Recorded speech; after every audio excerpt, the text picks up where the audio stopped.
Welcome back to the Sioux City Show. My name is Taylor Grote. I'm hosting this thing. In the studio with me today, I have Mitch Martin. He is one of the co-owners of the Marquee. And full disclosure, this is the third time we're starting this podcast because I've messed it up twice now. So I'll mess it up a fourth time. It's all right. There we go. I like it. Mitch is a co-owner of the Marquee, and like the Marquee has done a better job, I guess, in my eyes and through the public Facebook facing persona of a bar of doing like the coronavirus better than everybody else, because you guys have really found a way to adapt to the coronavirus situation and make everything work for you guys. So I really love the to-go cocktails and the way that you've even done like the live shows on Facebook recently. So go ahead and talk about like what the process has been like for you this year. Yeah, so coming into the year, it was just like any other year, you know, things were going well.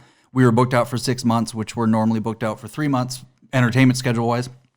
And then March hit and everything hit the fan, and we kind of spun out. Like, what are we going to do here? What's going on? A lot of people could do the restaurants were doing carry out orders for food, which is awesome. You know, one thing about this whole pandemic which is nice, is Sioux City's really been able to support local for the most part, especially during those 3 months that we were shut down. Mm-hmm. And what we did is on Sundays, we normally do a Bloody Mary special in general, where we use a homemade house mix called Mitch Slap.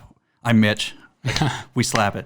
And then we make these huge toppling Bloody Marys with corn dogs and all, you name it, it's on there. So we decided, well, what can we do for a to-go special? And that's what we started with our to-go drinks in the Bloody Marys. And initially, they just started with a mason jar of Bloody Mary mix and then all the food you needed for it. And then we've since branded it better. It's available 7 days a week for us. You know, you can get it whenever you want. There's a better bottle. But that's kind of where it started for us. And to kind of make things happen, like, you just have to diversify. So for us, we're a live music venue. So, well, there's no live music right now, right? So what are we going to do? So we've done, you know, the Bloody Marys to go, which turned into complete cocktails to go, which we just rolled out. And it's just things like that to make things happen for you in 2020. Yeah, and I mean, like, living in Iowa, and I guess living in Sioux City in general, like, for a long time, we were featured by the New York Times as, like, the one of the top hot spots in America, whatever. And, like, a lot of people have been giving Sioux City a really hard time about the way we've been handling coronavirus. And I do think that there's something to be said about a community that's like, wait a second, okay, we got this going on, but we also have these people that have supported our community that, like, you know, if you're a music lover in Sioux City and you're like, I love going to live music shows. I love that the people that I grew up with who are great musicians have a place to play. All those people have been able to go like, okay, I can go support the Marquee, the bar that supports the artists who I like locally, even, you know, regionally. Like, I went to a King ISO show at the Marquee in July, August maybe. And and I think that you guys have like done a great job of like maintaining your ability to stay open throughout all of this. And like partly it was due to, I guess, laxer regulations in Iowa versus what's going on in like New York or California at this point. So I really do appreciate that. And I do applaud like the city of Sioux City of like kind of taking it on our backs to go like, okay, we need to also like go make sure all the local places are staying open, make sure that we're getting carry out as much as possible. Yeah. Has your opinion, like as a bar owner, has the city been, like the people of the city, not the actual government of itself, have people been like really doubling down on their support for you, or how has the reception been for like what you guys are able to do? I think overall it's been good. Like I said previously, like the local community has really helped the local businesses. And what I've always said is, if somebody's not ready to go out, they don't feel comfortable to go out, I'm not going to fault that person for not going out. Right. I'm not here to say there isn't a pandemic, because there absolutely is. So if you don't want to come out, please don't come out. We'll see you when this is all said and done. You know, hopefully sooner than later, we'll see you then. Mm-hmm. But for the most part, the people that are comfortable going out are going out, and they're being safe. You know, like you said with the New York Times saying that Sioux City was the #1 hotspot, and it could very well have been. I don't know one way or the other. Let me jump in here. Yeah. Sioux City is also home to like 3 packing plants that increase, like that are doing 100% testing of their entire population, and the 80% is asymptomatic. So of course our numbers are going to be a little bit higher because 80% of the people getting tested are asymptomatic, so they wouldn't be going to test in bigger cities. Right. So, right. Like, yeah, let's get those numbers out of the way. The numbers are a little bit conflated for what we're doing here. And the way that the article reads is everybody's being cavalier and nobody cares, that they think it's fake, and that's not true. You know, every business that I go into has things in place to make it safe for people. The Marquee, for example, we're a 350 seat venue. We're operating at 80 people. So I don't do math very well, but that's less than half, you know? And we've got 8 feet of space between each table, and we're doing as much as we can to make it safe for people. So with that said, please come out and have a good time. But if you don't feel like you want to do it, nobody's making you do it, and I don't want to make you feel uncomfortable by going out. Yeah, and I like, you know, everything that I'm going to be saying here is going to sound like it has a political tinge to it, but it's really not, because like I do understand if you think that everybody should be locked down sitting at home. I understand that point of view, and I understand that everything should be going as normal. I can understand the perspective of the person who has that point of view. Yep. I'm right in the middle, so I'm not going to be like making any political grandstanding here. So if anybody wants to comment negatively on Facebook, your mother. And but I will say, like, a lot of, especially with the recent stimulus bill that came out, you know, where they're saying like everybody's going to get $600, and everybody goes, "What the hell? That's insulting, right?" And like, I think that a lot of times when people look at their personal check and then they look at businesses and what businesses have been able to receive, they kind of go like, the Lakers got $10 million, whatever the case may be. And it kind of makes them sour towards the whole business community in general getting paychecks, because it's very easy to sit at home and think of a business owner or a business in general as being like this multi-million-dollar corporation, or this fat cat CEO who's at home smoking cigars with his wife and then the 5 maids out by the pool. But like, you know, the reality is in America is that the majority of businesses are owned by small business owners like you or I, who are not fat cat CEOs. Poor cat CEO. But like, I guess what has like the government really like offered or been able to do for you guys to like help you guys at this point?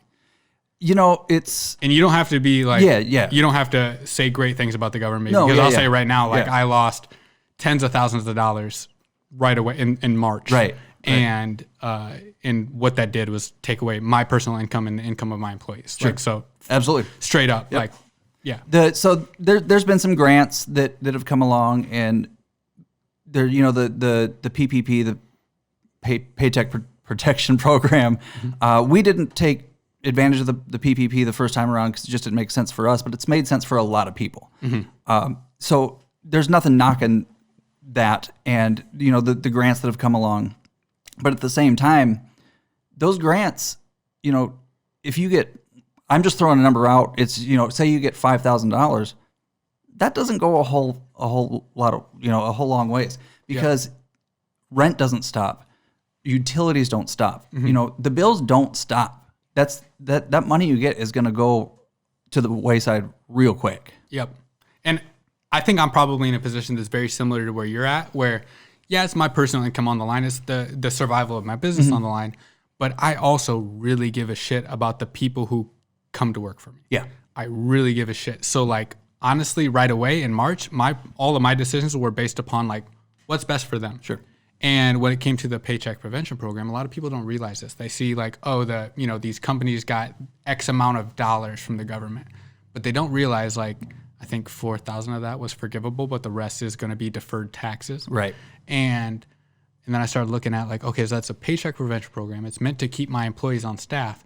Well, I can keep my employees on staff, or I can just lay them off and they'll be able to collect $600 a week in unemployment. Right. So it's like, well, I'm sorry. Like, hey guys, I did the numbers. It's going to be way more beneficial for you guys to be laid off. We don't have a lot of work coming in right now because we work in industries that are shut down. Like our biggest revenue stream is live speaking. So that's gone.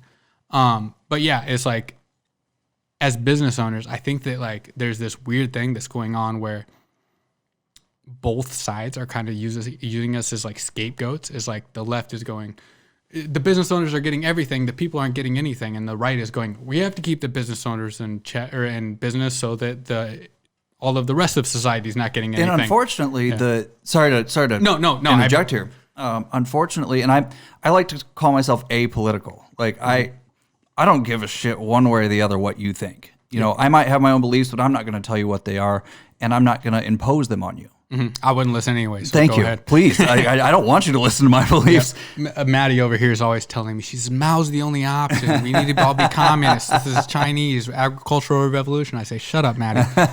But go ahead. But, well, unfortunately, this pandemic has become a political issue, which it shouldn't. It should be a public health issue where people are dying. Yeah. You know, and not only are people dying, and that's obviously the worst end of it, but people are unemployed and people need some money, and they either need to go back to work or they need assistance. And arguing over it in Washington D.C. for months on end isn't helping the common man. No, it's just insane how this is happening. $1,000 in the period of time that they argued about whether or not to pay Americans $600 a piece. So it's like it's the greatest disconnect. And I think, and I hope, as a person who does not like the government, doesn't trust the government, doesn't want the government involved in any of my personal business, I hope that it's made the average public person go, wow, the government's really horrible at figuring out problems, and we should work to disclude them from our personal problems as much as possible, because in a situation where the government can say, hey, Mitch, you're not allowed to run your business anymore, but you still need to pay rent to your landlord because that's their business, it should make everybody go like, wait a second, does the government really have a nuanced view of what's going on right now in the microeconomic sense? Nope. So you can only have carry out, and your revenue is going to be down by 90%, but we still need those taxes from you too. Yep. You know, it's just a crazy time to be alive, and I don't want to come off like I'm complaining about it, because I'm not, because every person in my particular industry and business as a whole, the economy as a whole. Unless you're all in Amazon. Unless you're Amazon or Walmart. Yep. Hey, good on you, Jeff Bezos, but at the same time, mother. Hey, if you're saying fuck, I'm going to say fuck. Okay. But, it's everybody's in the same boat.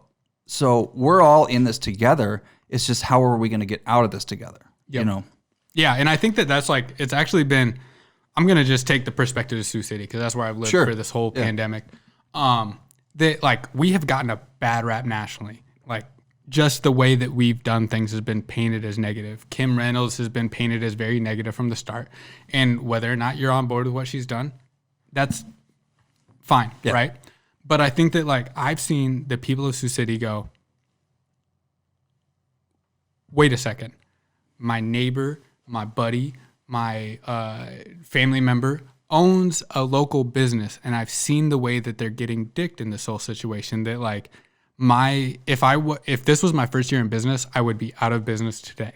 I would have been done. Absolutely. Yes. And like thankfully, I came into March with some padding in my bank account, and I guess like I've seen the city of Sioux City go like, and I personally went, holy shit, if that was my situation. The folks that bought .cow, that's their first year owning .cow, and it's a small family that owns Diamond Tie. We're on West 7th. That's why I'm using these businesses. And like go like, wait a second, I need to make sure that they're taking, like everything's going well for them too. And I'm not an exception here. I'm kind of like the rule. Yeah. And I'm going, from the start, as soon as they opened back up restaurants, I was like, .cow, Diamond Tie, all of the, La Michoacana, El Güero, like making sure that all these people who, and this is a big thing in Sioux City too, is that whether you recognize it or not, these small, primarily owned businesses that are doing Mexican and Asian food have been the staples that are keeping the economically depressed areas, the commercial areas of our town, in business. Sure. Like downtown in West 7th, show me a business out there that was not an ethnic or like an immigrant-owned business that kept West 7th thriving, I guess. And I'm going, well, I need to make sure that I'm giving money to them and like tipping 100% on like carry out orders or delivery orders or whatever. And like I've been really proud of the city of Sioux City for not letting every business fold. That like if you're looking at the regulations and you're looking at the reality for what that means of the books of a business, it should spell catastrophe. Oh yeah. But a lot of businesses in Sioux City are still doing all right. So like, even though we're being demonized by the national media, or even like local people who look at statistics or look at like, oh, this is a story that a reputable news source, New York Times, Wall Street Journal ran, like, obviously we're doing something wrong. It's like, wait a second, obviously, if you look at stats, there's something to be said there. But if you're looking at like, let's look at how many businesses are closed in Sioux City versus in New York City. And like, it's a whole different thing if like 20 businesses close in Manhattan versus 20 businesses close in Sioux City. Yeah. That's like I said, that's your friends, your neighbors, your family members that are actually losing their livelihood and losing the ability to provide a livelihood for the whatever, 1 to 10 people who work for them. Right. So yeah, I guess like I've been pretty proud of Sioux City in that sense. Sioux City's been awesome for supporting local. Everybody's got their own opinion on everything, and not everybody wants to support local or whatever, and that's fine. You like what you like, but for the most part, for 85-90% of the people I'm seeing are coming in to help out. Do we provide a product they want? Yes. Yeah. Do we provide an atmosphere that they feel safe in? Probably. But there's still, what I'm hearing when people are leaving or coming in or whatever, it's, we're happy you're here. We want to support local business. And I think that's as a whole, wherever they're going. Yep. So I guess like also, part of the community that's been affected by this isn't just business owners, the people who own the bars, the people who own the media businesses. It's the musicians who play at the bars and play every weekend. So, you have a background in live music. Your wife has a background in live music. What does that kind of look like, and what have you guys been doing to like sort of alleviate the situation a bit? It's crazy. Like if this were 10, 12 years ago when my main source of income was playing in a band, I wouldn't know what to do. Like, yeah, excuse me, sorry. You all right? Oh, Fibercom's calling me. Apparently, we've got an outage somewhere. Fibercom. Uh-oh. We use Fibercom here, so as long as our internet's good, don't worry about it. It's not an emergency. Fibercom. Great. So they, but, these people are depending on gigs for a job. Yeah. And not only that, it's a way of, it's therapeutic to play music. Yep. It's one of those things that, you can do whatever you got to do. You strum a couple chords on a guitar and you feel better. Yeah. And getting out in front of people and playing is one of those things that helps with your day-to-day life. Those 3 hours that you're up on stage playing a gig, all the shit doesn't matter anymore. And right now they don't have a whole lot of that. No. So when we were shut down between March and June, we were doing what we called the COVID concert series. So we would live stream from the Marquee stage. So it looked like a Marquee show, except there's nobody in there. It was, we couldn't have many people in there. So it would be the band, me, and I would double as production most of the time, and camera, and that was it. So it was, I would always tell the band, the first 2 songs are going to be the weirdest 2 songs because you're going to get done, silence. No feedback, yep. Silence. But after that, you get used to it. And also with supporting local, we were taking donations for the bands, and the people that were watching were by and far tipping. And you could watch for free if you wanted to watch for free. That's fine. We weren't telling you had to pay for this show, but for the most part, they were doing their part to make sure the musicians had some cash. Yep. And I think that's super important for people to realize too, is that like, my sister is a musician. That's her income. And she was in the middle of recording an album in Philadelphia when this all started. And like, that's all been shut down, and she's living in Sioux City now, just like waiting for this all to be finished. And, and it's like no way to earn an income besides doing like, if somebody's allowing a live show, or like right now, or a couple weeks ago, if everybody's doing like live streams and tipping and that kind of thing. And people go like, oh, well, they're just musicians. Right. And it's like, take a second, stop and think about what you've been doing during this whole pandemic shutdown, the whole quarantine, everybody's on Netflix, everybody's YouTubing. Like, it's those are the people that have provided all of the services for you for the last 3, 4, 5 months. Right. And like, they deserve to have some money in their pockets. Right. And I don't think that like the small, independent, local creators have had as much of a justification of like why their services are important to society as they are right now. So it's been great to see that. And I guess you guys are you doing live shows again here moving forward, or like what's your live show? So we're doing live shows as much as we can. With how we do our shows, we're mostly we're relying on a lot of touring bands, and then also local bands as well. But to fill up if we're doing shows, let's say 2 nights a week, every week, there's not that many local bands that can do that, right? And you also don't want to oversaturate the market with a certain band. So to get away from that, we also do some touring bands who also do really well in Sioux City, who also, that's their job. Nobody's touring right now because there aren't enough venues open for them to tour. Right. It's a weird time right now. And I would imagine that the average person isn't that familiar with like the concert promoter, the booker, like how that whole system works underneath the bar. So are you guys still relying on like renting out the bar to a promoter or a booker? And then it depends. Right now during the COVID stuff, Kelly, my business partner Kelly Quinn, and I are pretty much doing all the booking for the most part, unless we know the promoter well. Yep. Because with the regulations that are out and the safety precautions we have in place, there's not a lot of room for error.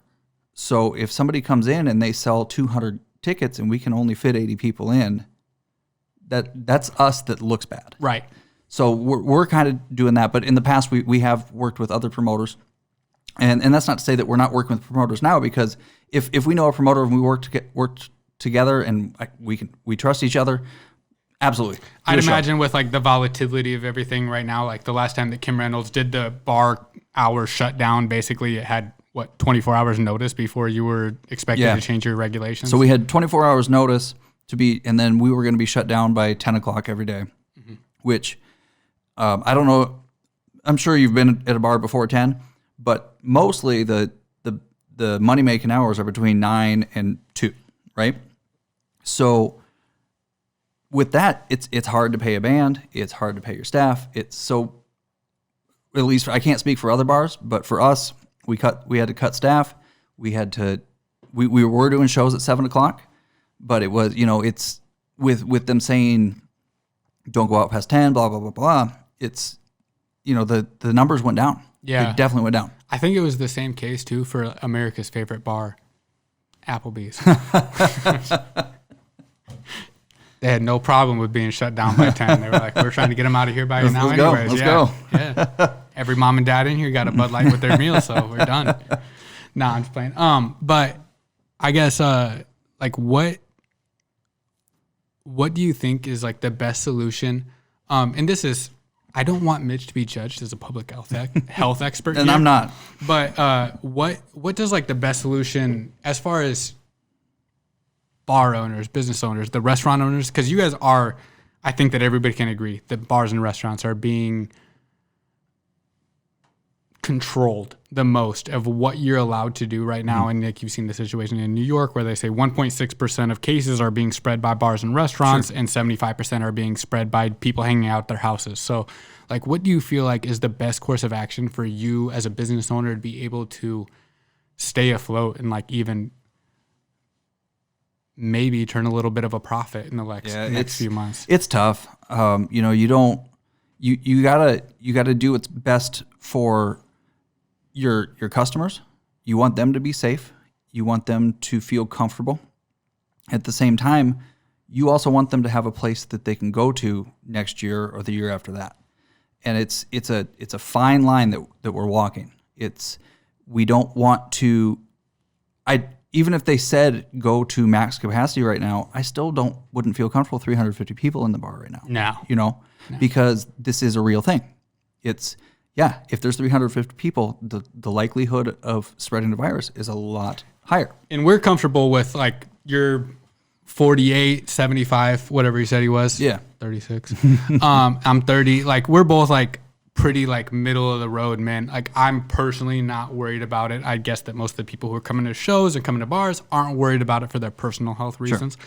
But I do think that we have like a responsibility to the public at large. Absolutely. To think about the, you know, the person who comes to your show and then goes to family Christmas and then infects their 104-year-old grandma. And, you know, like that is a real reality. That's a huge thing. And the stuff that we have in place, you know, we require masks. Mm-hmm. We have hand sanitizing stations. We have a dozen hand sanitizing stations throughout the venue. We are socially distancing all of our chairs and seating and everything. And we're doing everything that we can to make it so it's a safe environment. But at the same time, it's that fine line that we're walking that it only takes one person to make it so your 104-year-old grandma gets COVID-19. And I don't want that to happen at my place or anybody's place. So it's a fine line where we need to stay open. We can't be shut down because when there's no income coming in, there's no way to pay your bills. And I don't think you as a bar owner have a moral obligation to go out of business for the greater good of a public health concern. Sure. Like I don't think that you have that. You know, that's probably a political stance, but I don't and like think like I kind of touched upon earlier is if you feel comfortable going out, by all means go out. Be safe. And I think by and large, most people are taking the proper precautions to be safe when they're out. You know, I've got a mask on me at all times. So if you're comfortable, go. If you're not comfortable, don't go. Nobody's going to fault you for staying home. Right. If you don't feel comfortable going out, please don't go out. You know, I'm not going to say, oh man, you didn't support me during the lockdown. You're out. You're never coming again. Absolutely not. Yep. You know, please do what's best for you. Exactly. And that's, I think that like that, you know, going back to the city of Sioux City and how we've done things a little bit differently. I think we've kind of gone from the beginning, like what you're comfortable with, you're an adult, do that. Yeah. You know, and for better or for worse, I guess that's kind of the lane we've chosen at this point. So we're sticking to it. Yeah.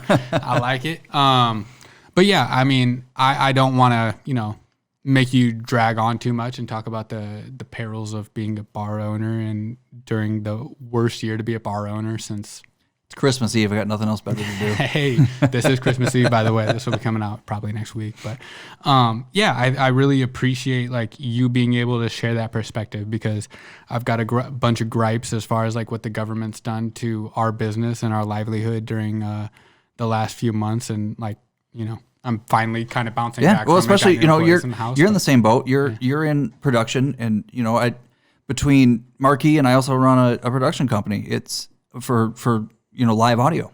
Mm-hmm.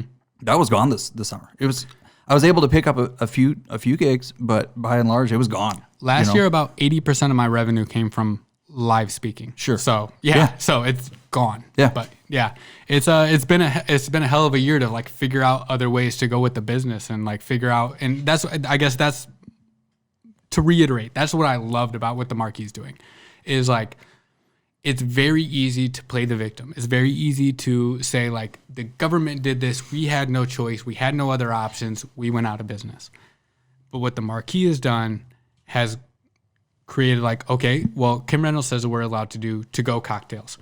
We do to-go cocktails. You put up, like, what, a 10-foot sign there on the fence? Like, we advertise that we do to-go cocktails right away. You guys figured out the to-go Bloody Marys. You guys figured out a way to do live streaming for the concert series, to bring the content straight from the bar stage straight to somebody's home at, you know, watching Facebook. And I really appreciate that. And I really think that you guys did a great job. And I think that you guys could prove as a model for like other bar owners or business owners who are looking for ways to like figure out how to stay afloat in the pandemic. I appreciate the kind words. And, you know, I hate to say it, but the people that are complacent during this time are the ones that aren't going to make it.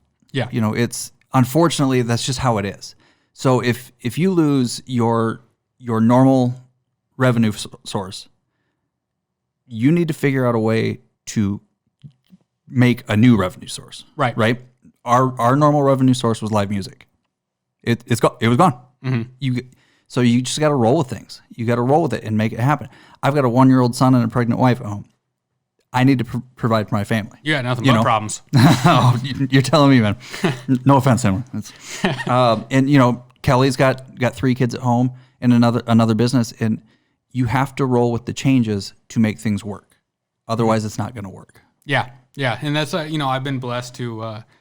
I just own Honeywave. Sorry, you single bit. Oh wait, no, you got a production company. I'm a single business owner, young rookie at this whole deal, but thankfully I've been in business with Brad Lepper, who's owns Stone Brew and some real estate, and like he's been able to like from this whole time be like, yeah, it sucks, but what are we gonna do? Yeah. Like don't yeah, it sucks, but we're not gonna sit here and whine about. The more you dwell on it, that's more time that could be spent figuring out what you're gonna do. Right. So, I really appreciate it. And I guess, like, do you have any, final words or the requests for the people from Sioux City as far as, like, how they can best support you, how they can best support the local bars and businesses that are struggling to stay afloat right now? Yeah, you pretty much just said it. Just support local. That's, these people have families at home, whether it's, and I'm not just saying that from a business owner standpoint. I'm saying it from people that work there from, a Sioux City economy standpoint. If these businesses start shutting down, it's not going to be good. So just please support local, and whenever if you're gonna order out, maybe think about ordering from a locally owned restaurant or bar or whatever you're going to do. Or if you're going to go to a grocery store, go to a local grocery store. If you're going to go to a hardware store, go to a local hardware store, and just keep that money local. That's the biggest thing. Agreed. As much as possible, do what you can to support the people who own businesses that live in your community. Damn it, I had one more.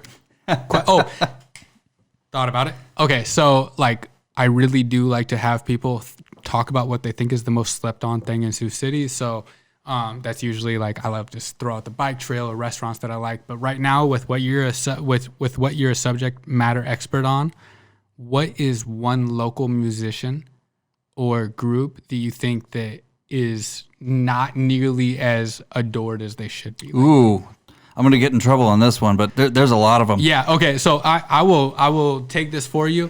As the owner of the Marquee, a business that employs local musicians and has local musicians play on their stage, I'm sure that Mitch has 50 local musicians that he loves, and right now we're not necessarily talking about the person who's the best or the person who needs money the most. What we're talking about is just somebody who Mitch comes to mind right away when they say good musician who the community doesn't know about. So all pressure is off Mitch on this. If anybody hates it, throw it my way. Honestly, like the new generation coming up, and it makes me sound like an old dude, but you are. I am. I'm 36. I mean, look at the gray hair. Yeah. That's all post March. That's all I can look at too. Jesus, this guy's a dinosaur. But the new generation coming up it's insane. Like the amount of talent that Sioux City has per capita is just crazy. Facts. And that new generation, Spencer Aspleve, Dane Lewis, your sister, they're all just crazy. Her name's Anna Taylor. Anna Taylor, yeah. Evan Kaler, all those guys. Yep. They're just crazy talented. And like, don't sleep on these musicians, because it's just a treat being able to watch them grow and watch them from when they started to now. And even if that's only a matter of 5 years, it's just awesome. It's so cool to watch. Mm-hmm.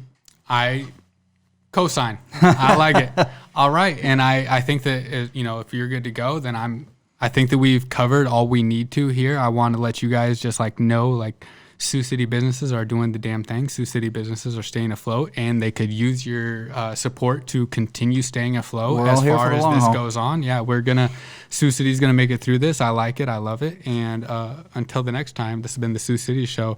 Thank you very much.